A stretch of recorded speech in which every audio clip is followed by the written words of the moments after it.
Hello there, sean todos bienvenidos a Psicofreon, un podcast sobre epigenética, psicología y sus aplicaciones.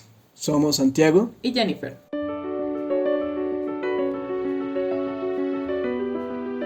Hoy hablaremos sobre epigenética y el uso del cannabis medicinal.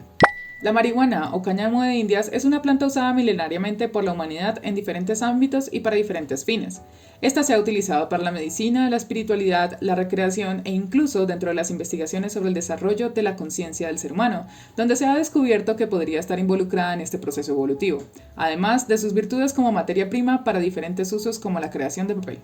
En cuanto a su historia, el uso de esta planta se remonta a 100 millones de años atrás, siendo de la familia Cannabaceae. Esta planta compartió la exploración de la raza humana en la búsqueda de plantas comestibles y medicinales. Se comenzó a cultivar en la época conocida como el Neolítico, 7000 a 3000 años antes de Cristo. El uso del cannabis se difundió en esta época hasta Asia con el uso de los orientales en el siglo II después de Cristo, demostrando su utilidad en diferentes prácticas médicas, haciendo frente a los dolores que padecían las personas. En diferentes épocas tuvo su participación, por ejemplo en la época del Calcolítico o su incursión en la aristocracia en la Edad de Hierro.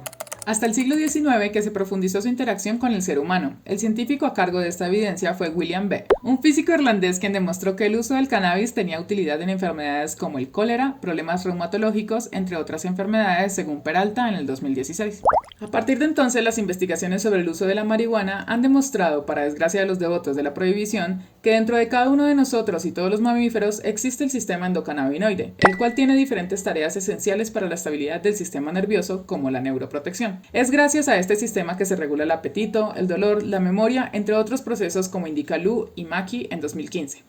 Con el uso de esta planta en sus diferentes formas de consumo humano, los receptores del sistema endocannabinoide CB1 y CB2 se activan mejorando el sistema inmunológico y a su vez facilitando la protección del organismo frente a enfermedades terminales como el cáncer. Estigmatización, la hipocresía de la guerra antidrogas. Sin embargo, pese a ser una planta y no una droga como se nos ha hecho creer, a partir de la prohibición y de la innecesaria guerra contra las drogas, fue prohibida por los Estados Unidos en los años 60. De esta manera la producción, fabricación y su comercio fueron canceladas, representando una de las mayores injusticias del siglo XX, pues a través de esa guerra injusta, su investigación y uso fueron estigmatizados de todas las maneras posibles. Todo inició cuando se descubrió que no era conveniente dentro de los procesos de industrialización. Fue William Randolph Hearst quien demonizó la planta del cannabis, la llamó marihuana en vez de cáñamo o de simplemente cannabis para sembrar el prejuicio. Eso ligado a otros estigmas raciales y culturales que incentivaron conflictos sociales basados en esos preceptos frente a las personas que hacían uso de la planta. Desde entonces, la prohibición empezó en 1937, propuesta la Convención Única de Estupefacientes en 1961, donde se estipuló el uso del cannabis estrictamente médico y científico, según Naciones Unidas en 1961. La humanidad enfrenta diferentes dilemas sobre su prohibición y regulación. Pese a las evidencias existentes, aún está estigmatizada, y es importante la divulgación científica para liberar las ideas erróneas sobre el uso del cannabis y sus importantes aportes para el bienestar de las personas. En Colombia, en el 2016, se aprobó el uso regulado del cannabis o marihuana con fines investigativos y científicos, pero bajo control gubernamental, es decir, las actividades de producción y su consumo debían estar bajo normas legales para garantizar las condiciones mínimas de seguridad. Aunque existe la alternativa a través de peticiones, el miedo y la mentira inunden las posibilidades de poder obtener una reforma democrática para el uso del cannabis, y más importante aún, desmentir el porte y consumo de la marihuana. Con esa reforma se busca tratar con cannabinoides el dolor de personas con diversas enfermedades como el VIH o el cáncer, también para la epilepsia, trastornos del sueño o alimenticios como señala Mascot en 2016. Cannabis y epigenética. Como hemos abordado en este podcast, la epigenética es un puente importante para comprender la genética, la carga de la herencia y la importancia de un cambio en el estilo de vida del ser humano moderno. Parte de aquello que debemos reformar es sobre el cómo vemos el uso de las plantas medicinales, es decir, recuperar el conocimiento ancestral para el tratamiento médico y psicoterapéutico, en este caso, del cannabis. El uso del cannabis representa un foco de esperanza para muchos sectores de la población, ya sea para el control del dolor para una enfermedad o el control de altos niveles de cortisol por el trabajo. El uso del cannabis tiene propiedades funcionales para el organismo, ya que con la activación de los receptores del sistema endocannabinoide CB1 y CB2 se altera la sinapsis, permitiendo, dependiendo del caso, expandir las capacidades atencionales, enfocarse en tareas específicas, inhibir el impulso nervioso y regular transcripciones genéticas y la mortalidad celular.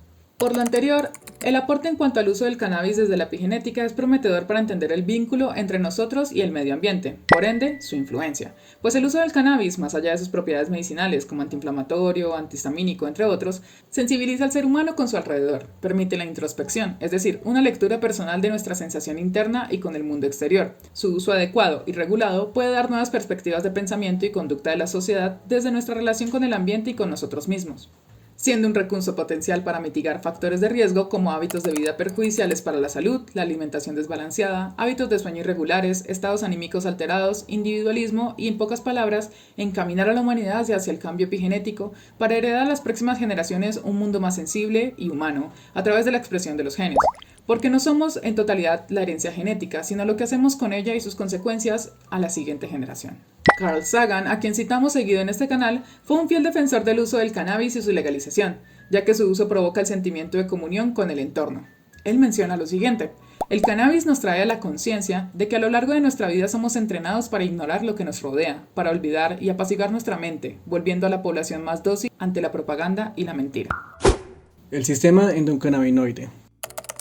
Como se mencionó, el sistema endocannabinoide lo tenemos todas las personas. A través de este sistema se regulan varios aspectos esenciales para la supervivencia, como en el caso de la mortalidad celular. La proteína NRF2 es un componente recientemente encontrado en investigaciones acerca de los mecanismos de protección del cerebro, el cual contribuye a la protección en contra del proceso de inflamación celular, que posteriormente se puede convertir en cáncer. Este detecta irregularidades en el metabolismo de acuerdo con las vitaminas y proteínas recibidas con clasificación del sistema ubiquitina. El uso del cannabis permite aumentar la capacidad de activación del NRF2, ya que se ha observado cómo actúa a través de la vía NRF2, bloqueando los efectos de la oxidación celular, ayudando al sistema a enfrentar enfermedades relacionadas con este proceso. Es decir, que el uso del cannabis actúa como defensor y precursor de la conservación y estabilidad del sistema nervioso y sistema inmunológico, como indica ACSU en 2021. Su uso y conciencia sobre este son vitales para el cambio de paradigmas en cuanto al pánico socialmente infundado sobre el cannabis, sus efectos y factores médicos. Es importante continuar con la investigación sobre el cannabis y su contribución a otros conceptos médicos y terapéuticos. Según los recientes resultados y su influencia en el organismo, es fundamental superar las barreras de mitificación para llegar, por camino científico, a un punto de concertación de lo que es un bien y un recurso para la humanidad. Negar las propiedades de esta planta frente a las hipocresías de un sistema que legaliza el uso del alcohol, siendo un depresor del sistema nervioso y la sustancia que aumenta los casos de violencias y problemáticas sociales, solo garantiza la desigualdad social. Desde PsychoFreedom queremos enviar un mensaje claro a las comunidades, en toda su diversidad, y es que a la espera de un amanecer es importante alumbrar la oscuridad, pues a través de la esperanza, en comunión, es que podremos despertar de ciertas opresiones que han persistido en nuestra historia, como especie, la prohibición de aquello que podría permitir terapias alternativas. También nos gustaría aclarar que el uso del cannabis, como se ha abordado en este podcast, requiere de la regulación del consumo acorde al contexto y a las necesidades de cada individuo. Este se logra a través del consumo regulado de los diferentes componentes de esta planta, como el THC y el CBD.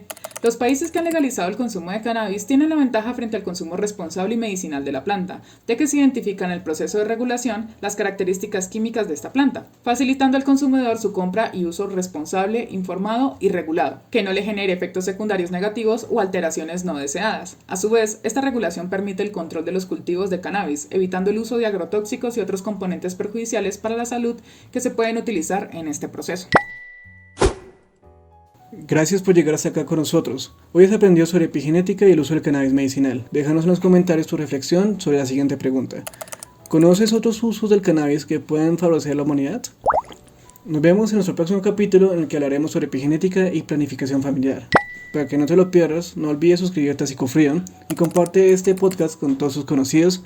Recuerda que la información y el conocimiento es de todos. No olvides que en la caja de descripción encuentras los referentes bibliográficos utilizados para este podcast. Puedes profundizar sobre esta temática a través de ellos. Desde PsychoFreedom nos despedimos. Bye there.